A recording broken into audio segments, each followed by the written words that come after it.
Edward found it hard to start the heavy train. "Did you see him straining?" asked Henry. "Positively painful," remarked James. "Just pathetic," grunted Gordon.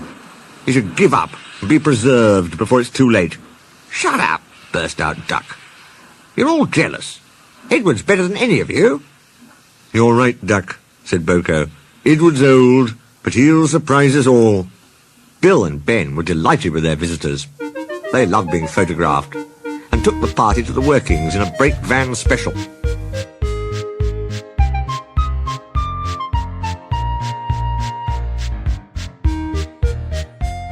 On the way home, however, the weather changed. Wind and rain buffeted Edward. His sanding gear failed, his wheels slipped, and his fireman rode in front, dropping sand on the rails by hand.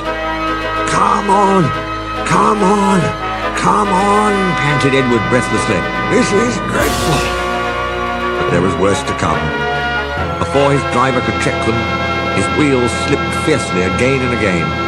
With a shrieking crack, something broke and battered his frame and splashers up and out of shape.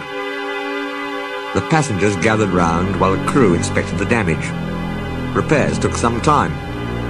"One of your crank pins broke, Edward," said his driver at last. "We've taken your side rods off. Now you're a single, like an old-fashioned engine. Can you get these people home? They must start back tonight." "I'll try, sir," promised Edward. They backed down to where the line was more nearly level. Edward puffed and pulled his hardest, but his wheels kept slipping and he just could not start the heavy train. The passengers were getting anxious. Driver, fireman and guard went along the train, making adjustments between the coaches. "We've loosened the couplings, Edward," they said. "Now you can pick your coaches up one by one, just as you do with trucks." "That will be much easier," said Edward gratefully. So, with the fireman standing carefully in front, the driver gently opened the regulator. "Come on," puffed Edward. He moved cautiously forward, ready to take the strain as his tender coupling tightened against the weight of the first coach. The first coach moving helped to start the second helped the third, and so on down the train. "I've done it! I've done it!" puffed Edward, his wheels spinning with excitement. "Steady, boy," warned his driver, skillfully checking the wheel slip. "Well done, boy. You've got 'em! You've got 'em!" And he listened happily to Edward's steady beat as he forged slowly but surely up the hill. The passengers were thrilled. Most had their heads out of the windows. They waved and shouted, cheering Edward on.